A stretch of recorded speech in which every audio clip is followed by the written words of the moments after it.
So hello guys, কি অবস্থা সবার? আশা করি সকলেই খুবই ভালো আছেন। তো বন্ধুরা, আজকে দেখা হচ্ছে দুনিয়ার সবথেকে সিক্রেট প্লেস। তো সিক্রেট প্লেসের জন্য অবশ্যই ফ্যাক্টরির উপরে গিয়ে গোলালের উপরে উঠলাম এন্ড ওই পারে আসলাম। এটাই হচ্ছে দুনিয়ার সবথেকে সিক্রেট প্লেস। এখানে কেউ আমার জার্নিটা শুরু হয় 2020 সালের ডিসেম্বরের 13 তারিখ থেকে, যখন আমি ইউটিউবে আসল টিপস এন্ড ট্রিক্স এর ভিডিও আপলোড করতাম, কিন্তু তখন কোনো ভিউজ আসতো না। টিপস এন্ড ট্রিক্স দিতে দিতে হঠাৎ একদিন আমার সাথে ঘটে যায় উল্টো একটা ঘটনা। ঠিক এই ঘটনার পরেই ভিডিওর লাস্টে আমি একটা ফানি মিউজিক লাগাই পাবলিশ করে দেই। তখনই ইউটিউবে আমার ভিডিওটা হয়ে যায় ভাইরাল। তারপরেই রাতারাতি হুড় করে সাবস্ক্রাইবার বাড়তে থাকে। দেখতে দেখতে কয়েকদিনের ভিতরে আমার চ্যানেলে 1 লক্ষ সাবস্ক্রাইবার কমপ্লিট হয়ে যায়। আমার ভালো থাকা অন্য কারো হয়তো ভালো না লাগার কারণ হয়ে দাঁড়ায়, যার কারণে কিছু লোক মিলে প্ল্যান প্রোগ্রাম করে আমাকে ফেক স্ট্রাইক দিয়ে আমার চ্যানেলকে নষ্ট করে দেয়। ইউটিউবের কাছে অনেক রিকোয়েস্ট করার পরেও আমি আমার চ্যানেলটা ফেরত পাই না। ঠিক তার 28 দিন পরে আমি নতুন ইউটিউব চ্যানেল ওপেন করি এবং পুরো গেমিং কমিউনিটিতে একটা রেকর্ডের সৃষ্টি করি। মাত্র 24 ঘন্টায় 2,12,000 সাবস্ক্রাইবার হয়ে যায় আমার। এটার জন্য আমি অবশ্যই আপনাদের কাছে কৃতজ্ঞ। দেখতে দেখতেই 5 লক্ষ সাবস্ক্রাইবার, তারপর 1 মিলিয়ন, তারপর 2 মিলিয়ন, এখন প্রায় 3 মিলিয়নের সন্নিকটে। এই জার্নির শুরু থেকে এই পর্যন্ত অনেকের সাথেই বন্ধুসুলভ সম্পর্ক তৈরি হয়েছে। অনেক এমন ব্যক্তিকে পাইছি যাকে আমার নিজের ভাইয়ের মতো মনে হয়েছে, কিন্তু কারো সঙ্গে আজ পর্যন্ত আমি কোনো মনোমালিন্য করার চেষ্টা করিও নাই। দীর্ঘ এই 6টা বছর আমাকে জিরো থেকে হিরো হইতে সাহায্য করছে। শুনতে খারাপ লাগলেও এটাই সত্য। এক সময় পকেটে আমার 20 টাকাও ছিল না, এবং এমন একটা সময় আসছিল যখন আমি 20 লক্ষ টাকাও প্রত্যেক মাসে ইনকাম করি। তো গাইস, এই হচ্ছে আমার 2020 সাল থেকে 2025 সালের ডিসেম্বর পর্যন্ত ফ্রি ফায়ারের জার্নি। ফ্রি ফায়ার শুধুমাত্র আমাকে একটা গেম আইডি দেয় নাই, আমাকে দিচ্ছে একটা পরিচিতি। আমিও ফ্রি ফায়ারকে দিছি একটা পরিচিতি। আমি ফ্রি ফায়ারকে সময় দিছি, ফ্রি ফায়ার সেটার অবশ্যই আমাকে একটা মূল্য দিয়েছে। বাট আমি স্বেচ্ছায় সজ্ঞানে একটা কথা বলতে চাই আপনাদেরকে, যদিও বা এটা বলতে আমার নিজের কাছেই অনেক কষ্ট হচ্ছে। আজকে থেকে এই চ্যানেলে আমি আর কোনো ফ্রি ফায়ারের ভিডিও আপলোড করব না। আজকে থেকে আমি ফ্রি ফায়ারকে বিদায় জানাচ্ছি। আর কোনো ফ্রি ফায়ারের ভিডিও আপাতত আমার থেকে পাবেন না। এটার 2টা কারণ আছে। আমি 2টা কারণে এটা করতেছি। নাম্বার 1, যেটা সবাই জানেন বাট তুলে ধরার মতো কেউ নেই এখন ফ্রি ফায়ার গেমিং কমিউনিটি। যদিও বা আমি এখন বর্তমানে ফ্রি ফায়ারের কোনো ক্রিয়েটর না, আমি অ্যাজ এ ইন্ডিভিজুয়াল গেমার হিসেবে বলতেছি, গেমের ভিতরে প্রচুর পরিমাণে হ্যাকার, যেটা আপনারা শুনতে শুনতে বিরক্ত, এবং আমি নিজেও বিরক্ত। আপনারা সাধারণ একটা জিনিস শুধুমাত্র ভাবেন, ভাই এই গেমটা আসছে 1 বছর 2 বছর না, বা 3 বছর 4 বছরও না, 8-9 বছরের বেশি হয়ে গেছে এই গেমটা চলে আসছে। এখনো পর্যন্ত এই হ্যাকারদের উপরে কোনো স্টেপই নিতে পারলো না। আমি যদি একই সাথে কম্পিট করি পাবজি ফ্রি ফায়ার দুইটাই অলওয়েজ কম্পিটিশনে থাকে, যে কে কার আগে যাবে সবসময়। পাবজিতে এই হ্যাকার নিয়ে অনেক আগে থেকে তারা স্টেপ নিয়ে নিছে। ইভেন পিসি প্লেয়ার যারা আছে পাবজি, পিসিতেও তারা হ্যাক ইউজ করতে পারে না। বাট ফ্রি ফায়ারে কেন এই স্টেপটা নেওয়া হয় না? এই হ্যাকের কোড গুলো সেল করে কারা, এটা বলতে পারবেন আমাকে? যাই হোক ভাই, এগুলো দেখতে দেখতে বলতে বলতে বিরক্ত। এর ভিতরে দোষ আসলে এই হ্যাকারটা প্রমোট করছি আমরাই দিন শেষে, সত্যি যেটা বলতে হবে ভাই। কেন? কারণ আমার ম্যাচে কোনো হ্যাকার করলে আমি উল্টাপাল্টা রিয়াকশন দিয়ে ভিডিও ছাড়তাম যে জাদুকর আসছে, এ আসছে, ও আসছে। দিন শেষে ওইসব হ্যাকাররাই প্রমোট পাইতো। এখন তো ওপেনে ইউটিউবে বিভিন্ন হ্যাকাররা আসলে হ্যাক নিয়ে গেম টেম খেলে, লাইভ স্ট্রিম করে, তাদের চ্যানেলে লাখ লাখ সাবস্ক্রাইবার বানায় নিস। তো আসলে এগুলোর উপরে স্টেপ নেওয়া হয় না। এটা আমি গেরিনার অফিসিয়াল মডারেটরের সাথেও আমি এই ব্যাপারে কথাবার্তা বলছিলাম, এবং তাদেরকে আমি পার্সোনালি ওইসব হ্যাকারের চ্যানেলের লিঙ্ক পর্যন্ত দিয়ে আসছি, পেজের লিঙ্ক পর্যন্ত দিয়ে আসছি। যখন আমি ছিলাম পার্টনারশিপে, তখন তাদের উপরে তারা স্টেপ নিছে, কয়েকজনের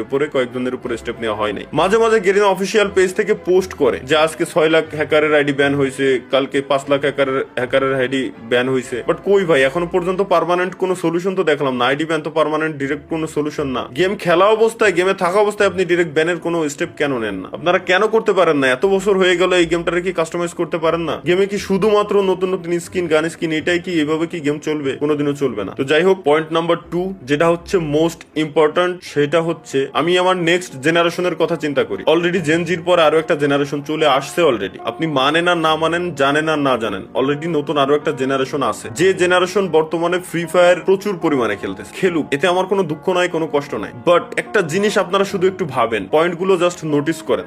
এই নতুন জেনারেশন গেমের ভিতরে আসতেছে, ই স্পোর্টস তারা খেলবে, একজন ই স্পোর্টস এর প্লেয়ার হবে, তারা দেশের নাম উজ্জ্বল করার জন্য বাইরের কান্ট্রিতে তারা যাবে, এই আশা নিয়ে তারা যখন গেমের ভিতরে ঢুকতেছে। গেরিনা তো এইভাবেই গেমটাকে বর্তমানে প্রমোট করতেছে, তাই না? যে ই স্পোর্টস এর দিক দিয়ে। তো এই আশা নিয়ে একজন প্লেয়ার যখন গেমের ভিতরে আসবে, নতুন একজন প্লেয়ার গেম খেলা শুরু করবে, তখন তার পাশাপাশি তার যে অপোনেন্ট থাকবে, যে এনিমিগুলা থাকবে, এনিমিগুলা গেমের ভিতরে গান স্কিন পারচেস করছে, করতেছে, গান স্কিনের এক্সট্রা অ্যাবিলিটি আছে, গাড়ির এক্সট্রা অ্যাবিলিটি আছে, প্রত্যেকটা জিনিসের এক্সট্রা অ্যাবিলিটি আছে। ওই অ্যাবিলিটি ইউজ করে যখন ওই প্লেয়ারটাকে মারবে তখন ওই প্লেয়ারের মাথায়ও সেম জিনিসটা কাজ করবে, কারণ তারা ছোট, যারা নতুন জেনারেশন আসছে তারা ছোট, তাদের মাথায় একটা থটই আসবে যে তাইলে আমিও গান স্কিন কিনবো, নাইলে আমি তো ওরে মারতে পারতেছি না। এতে করে জোর করে তাকে গান স্কিন কেনানো হচ্ছে, জোর করে তাকে টপ আপ করানো হচ্ছে, সে স্বেচ্ছায় করতেছে না, জোর করে তাকে করানো হচ্ছে। এটা আপনাকে মানতেই হবে, 100% আমি বলবো আপনাকে মানতেই হবে যে এমনটা হচ্ছে, দিনকে দিন হইতেই আছে, পে টু উইন গেম হয়ে যাচ্ছে টোটালি। তো এই ব্যাপারে আপনি যদি এখনই পদক্ষেপ না নেন, আপনি যদি এখনই স্টেপ না নেন,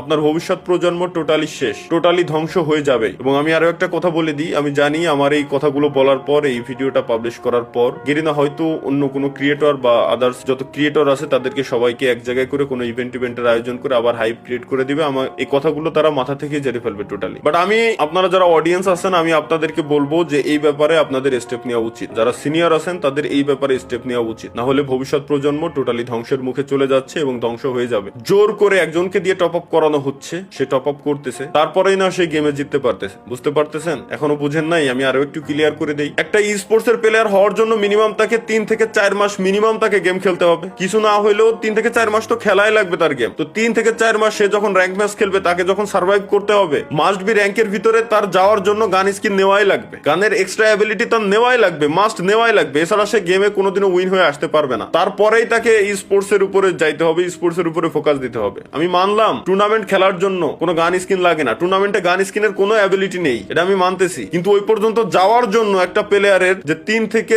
3 বছর পর্যন্ত সার্ভাইভ করা লাগে, ওই 3 থেকে 3 বছর পর্যন্ত আপনাকে কত টাকা খরচ করতে হচ্ছে, এটা কি আপনার মাথায় আসতেছে? এটা কি আপনি বুঝতে পারতেছেন? তো আমার মতে এটা বন্ধ করা উচিত। বাংলাদেশ সার্ভার ব্যতীতও আরো অনেকগুলো সার্ভার আছে গেরিনা ফ্রি ফায়ারের ভিতরে, ওইসব সার্ভারে গানের কোনো অ্যাবিলিটি নাই, এক্সট্রা কোনো অ্যাবিলিটি নাই, গানের স্কিন আছে বাট এক্সট্রা কোনো অ্যাবিলিটি নাই। যার মন চায়, যার ভালো লাগবে সে গান স্কিন নেবে, যার মন চায়, যার ভালো লাগবে সে গাড়ির স্কিন নেবে, কারের স্কিন নেবে, বাইকের স্কিন নেবে, কোনো সমস্যা নেই। কিন্তু একজনকে দিয়ে জোর করে কিনায় পে টু উইন বানানোর কোনো মানে হয় না বলে আমি মনে করি। তো দিন শেষে আমাদের সকলেরই আসলে এই ব্যাপারে স্টেপ নেওয়া উচিত, না হলে ভবিষ্যৎ যে প্রজন্ম আসতেছে ওরা ধ্বংসের মুখে ধ্বংস হয়ে যাবে বলে আমি মনে করি। এটা ছিল হচ্ছে আমার দ্বিতীয় পয়েন্ট। আশা করি আপনারা যথেষ্ট বুদ্ধিমান, যথেষ্ট পরিমাণে ভালো বুঝেন, আপনাদেরকে এত বোঝানোর কিছু নেই, আপনারা বুঝে গেছেন যে আমি কি বলতে চাচ্ছি মূলত। এবং হ্যাকার ব্যান করার জন্য ভাই বেশি কিছু লাগে না। ফ্রি ফায়ার ব্যতীত যতগুলো মোবাইলের ব্যাটেল রয়্যাল গেম আছে, প্রত্যেকটা ব্যাটেল রয়্যাল গেমস ইমুলেটরে খেলা যায়। ওই প্রত্যেকটা ব্যাটেল রয়্যাল গেমস ইমুলেটরে খেলার সময় আপনি একবার জাস্ট হ্যাক ইউজ করে দেখেন না, আপনি গেমেই ঢুকতে পারবেন না, গেম খেলা তো দূরে থাক। আর গেমে যদি কোনোভাবে ঢুকেও যান, ইনস্ট্যান্ট ম্যাচের ভিতরে থাকা অবস্থায় আপনার আইডি ব্যান হয়ে যাবে ইমুলেটর সহকারে। তাহলে ফ্রি ফায়ার কেন পারতেছে না? এই হ্যাক গুলো কারা আনতেছে, কারা সেল করতেছে? এই হ্যাকের যে সোর্স কোড গুলো, এই সোর্স কোড গুলো আসতেছে কোথা থেকে? তো যাই হোক ভাই,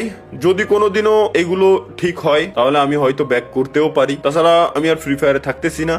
এটাই হচ্ছে আমার অফিসিয়াল স্টেটমেন্ট। আজ থেকে ফ্রি ফায়ারে কোনো ভিডিও আমার এই চ্যানেলে আপনারা দেখতে পারবেন না। এবং হ্যাঁ, কন্টিনিউয়াসলি হয়তো লাইভ স্ট্রিমে আসবো প্রত্যেক শুক্রবারে, যেভাবে আসতাম আপনাদের সাথে আড্ডা দিতাম, মজা করতাম, ওটা চলবে। আমি আমার ভাই ভিডিওর জন্য, এই gaming with Talha is back চ্যানেলের ভিডিওর জন্য, আপনাদেরকে বিনোদন দেওয়ার জন্য যতটুকু মন চাই ততটুকু নিচে আমি নামতে রাজি আছি। এর মানে এই না যে আমি বলদ, যতটুকু জানতাম যতটুকু বললাম। আমি চাই প্রত্যেকেই আপনারা এই ব্যাপারে স্টেপ নেন, যদি বাঁচাইতে চান গেমটাকে, যদি বাঁচাইতে চান ভবিষ্যৎ প্রজন্মটাকে। আর যদি বাঁচাইতে না চান 48 ঘন্টা পর ভুলে যায় আমার কথা, কোনো সমস্যা নেই। ধন্যবাদ সকলকে, আল্লাহ হাফেজ, বিদায় ফ্রি ফায়ার। আরে আমার আসমানেতে ফেলাই দিয়েছে ভাই ও আসমানে ঘুরে ঘুরে মারছে আরে ওর আকাশে ভাই ও করলো কি আবার?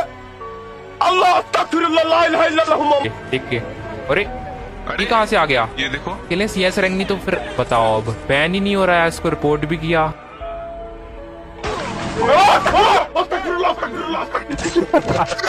লাস্ট আমি একা হলাম, ইয়ার সামনের দিকে গেল, মাথা ঢুকলো না।